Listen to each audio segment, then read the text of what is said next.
Hello, everyone. Welcome to the Newsbrowse News broadcast. NHK reports that a U.S. news site, Axios, has indicated that officials in Washington believe they are nearing a peace deal with Iran. However, leaders in Tehran have stated that the current proposal contains unacceptable provisions. The reported agreement is a one-page memorandum of understanding with 14 points, including ending hostilities, reopening the Strait of Hormuz, and imposing limitations on Iran's nuclear program. A key point of contention in ongoing talks is the duration for which Tehran would halt its uranium enrichment, with discussions ranging from a minimum of 12 years to a possible 15-year compromise. The Wall Street Journal also reported that both sides are working with mediators, with discussions potentially beginning next week in Pakistan. U.S. President Trump mentioned very good talks and the possibility of a deal, while also warning of intensified attacks if Iran refuses. Iran's Tasnim news agency stated no official response has been issued, calling U.S. threats not effective. An Iranian Foreign Ministry spokesperson confirmed the proposal is under review and a response will be made via Pakistani mediators.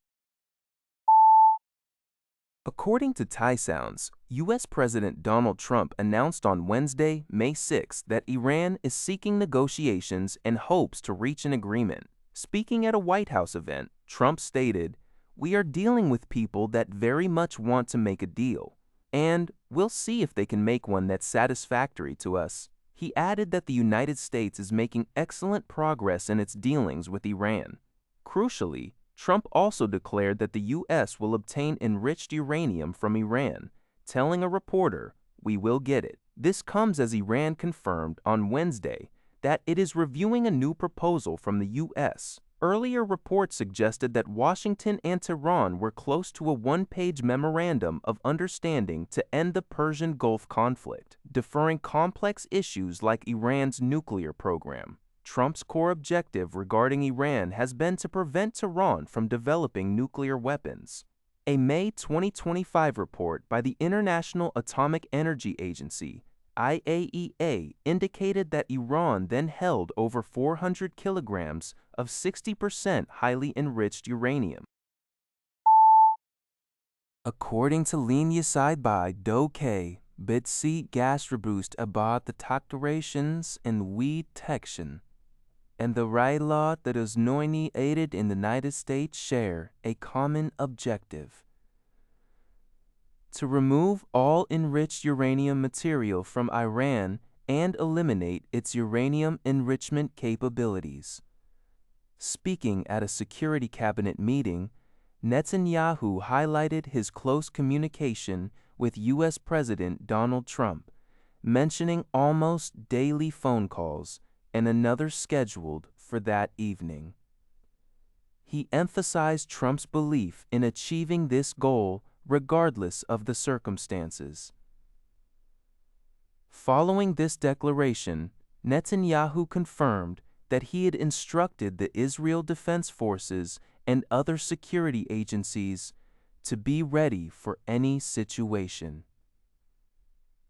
The article also reported an Israeli airstrike on the southern suburbs of Beirut, Lebanon, on Wednesday evening. The target of this attack was a commander of Hezbollah's elite Radwan forces. This marks the first Israeli airstrike on Beirut since a ceasefire between Israel and Lebanon came into effect on. Japanese automakers Honda and Nissan are significantly adjusting their electric vehicle strategies in North America, according to UPI. This shift comes in response to evolving policy landscapes and a noticeable decline in EV demand, which is reshaping the market. Honda has indefinitely postponed the construction of a substantial EV production hub in Ontario, Canada, a project originally valued at $15 billion, $11 billion, with a planned annual capacity of 240,000 units. This facility had already seen its launch delayed by 2 years in 2025 due to slower than expected EV market growth.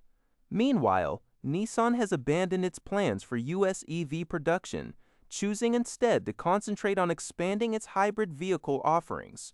The companies are prioritizing hybrids to safeguard profitability, especially as U.S. EV sales dropped 36% in the fourth quarter of 2025, while hybrid sales surged to a record 19% of the market.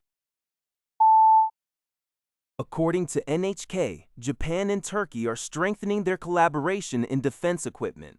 This move comes as a major defense equipment fair, showcasing the latest in drones and defense systems from over 1,700 firms, is currently underway in Istanbul. Turkey's defense industry has seen rapid growth, particularly as an exporter of drones.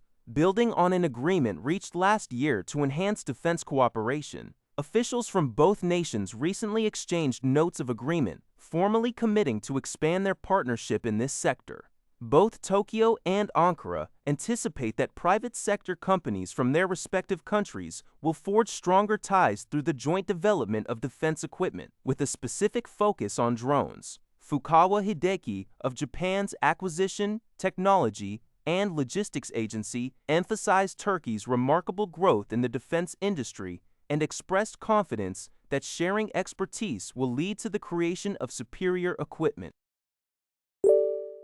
That's all for this video. Thank you for watching. See you in the next video.